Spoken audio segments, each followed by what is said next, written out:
Greeting fellow modelers, today presenting a unique model, the Kawanishi N1K Kyofu or Strong Wind, which the Allied called back then Rex, the code name.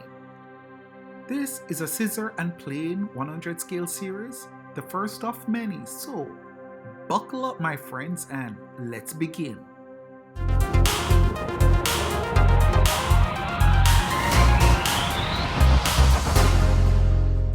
So here we have the N1K1 prototype. You notice the float? This is what stands out to me aside from the bright yellow prototype color. As you can see, it's a beautiful model, 100 scale. In this video, we're going to go over making the canopy, the fuselage, the twin blade, and especially the float, which we will start with first. It's going to be quick as I could make it, and so we'll dive into the details, but so far, loving this series. A natural step up from Fiddler's Green. So here we have the N1K1. We're cutting out the main floats first. This is what we'll tackle. You will just see how I put it together, but for more detailed understanding of how builds are done, I would suggest you look at the beginner's guide. That will probably help guide you as to how I do these in detail.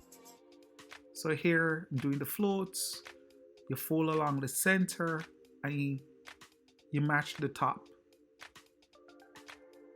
The thing is, to make the float realistic, I use the handle of the paintbrush to put that section in, a little glue, and then we're good to go.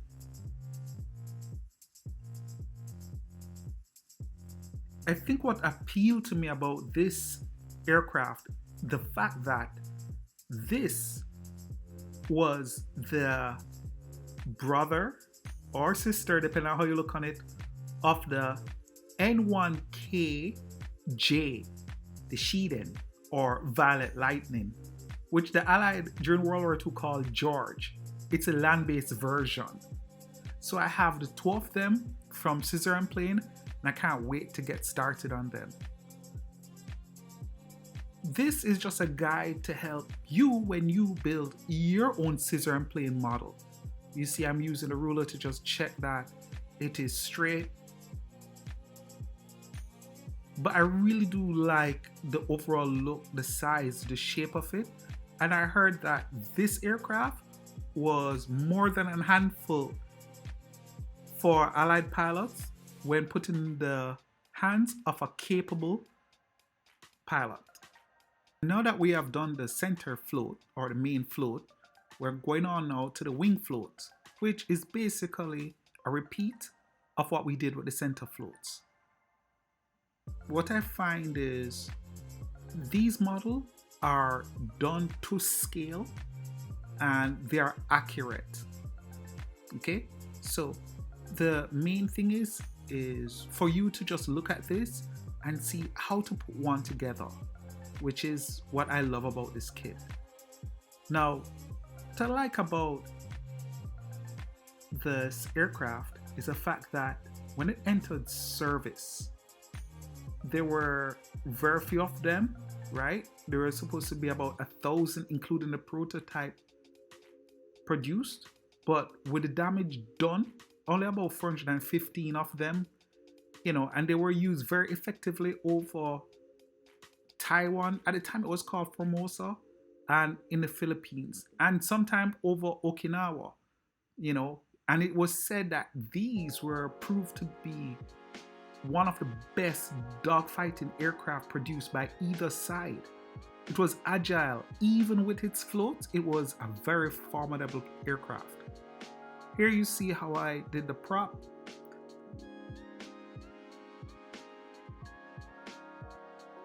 And this is what set this prototype apart from the regular aircraft. It carried contra-rotating prop, which by the time it came to production aircraft, they just went with the conventional prop blade and everything. I guess the ease of production and also the fact that it is wartime and they had to just find the most efficient way in. So now that we have completed those, we're going to just do the fuselage, which is pretty much straightforward. In my first attempt here, I realized, hold on, I could actually put formers on the inside and build it just like the larger scale cousins, the 1/72nd and the 1/33 scale. So the formers can be on the inside. But right now we're doing the engine cowling, and in there you see me using various cake decorating tool ball to make that compound curve at the front of the engine. So once we put this together, we'll just put our engine block on the inside. We'll just add a little color, and now it's time, just stick this onto my blade and put it on the inside and push down slowly, evenly. And there you go, and there you have it. And now we just put the rest of the fuselage together.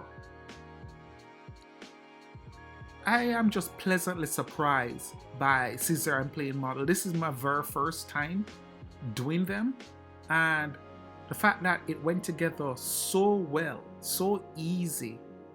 The challenge is with these models is at this scale, it's going to require a little dexterity, but the range and the unique models that they have, it's well worth it. Here I have watercolor pencils, so you just highlight the edge, you color the edge so that it looks seamless, and it does work. So the difference between Fiddler's Green and Scissor and Plane is I highly recommend Fiddler's Green any day to learn the basic skills of paper modeling.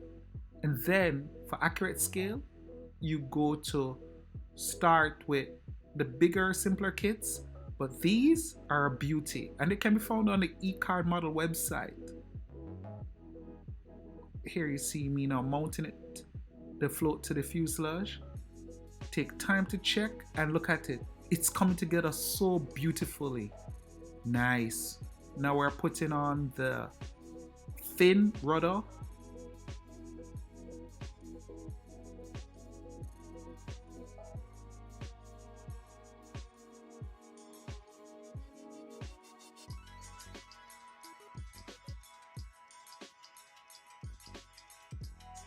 To believe that the engine that was fitted in the prototype, it had little over 1800 horsepower. That's crazy.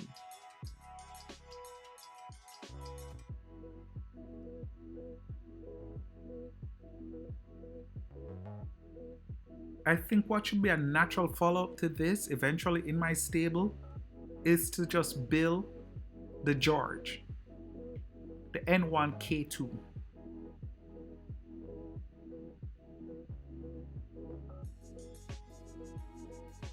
Here we're doing the stabilizer, and these toothpick you see me put is just multiple slices of toothpick.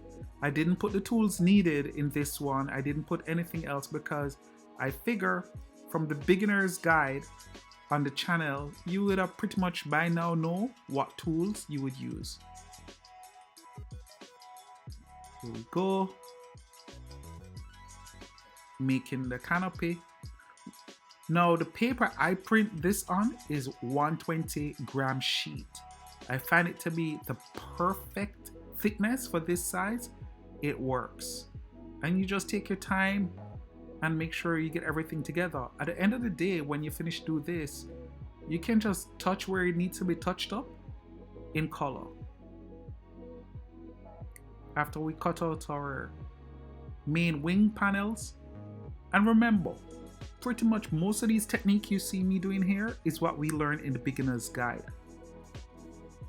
But it's a beautiful model, it's a beautiful kit. It just makes me feel really good, the designer of this kit, did a fantastic job just making sure everything was to scale, everything could fit.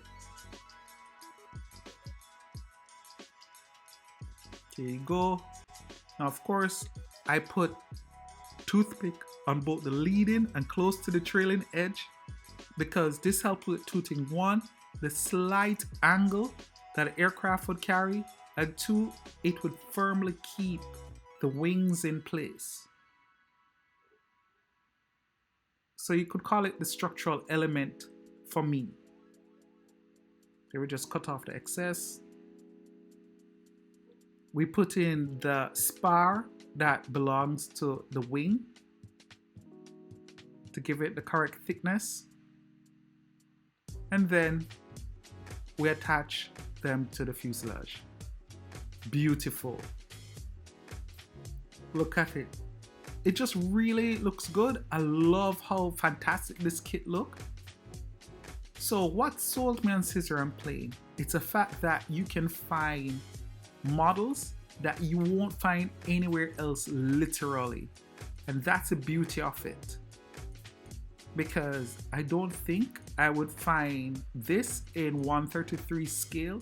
You could correct me, I could be wrong, but it's just a beautiful thing. And here now we are putting in the wing root fairing. And you notice how I use my hands to slowly add curve. Nice. Lovely. Look at that. And the model come together. Now here's a wild thing. These models that I've done, I have not added any varnish. It's just built as is. And it looks really, really good. So thank you. I hope you enjoyed the first journey I made, and I just want to thank especially all my Patreon members who make this possible. With their help, I managed to get some of these kits, and you know what? As time goes by, I know more of you will join. My dream one day, do this full time with your help. Even when you subscribe and like and watch a video, it really helps me dream and grow. So until then, my friends, take care, walk good, and as always, one love.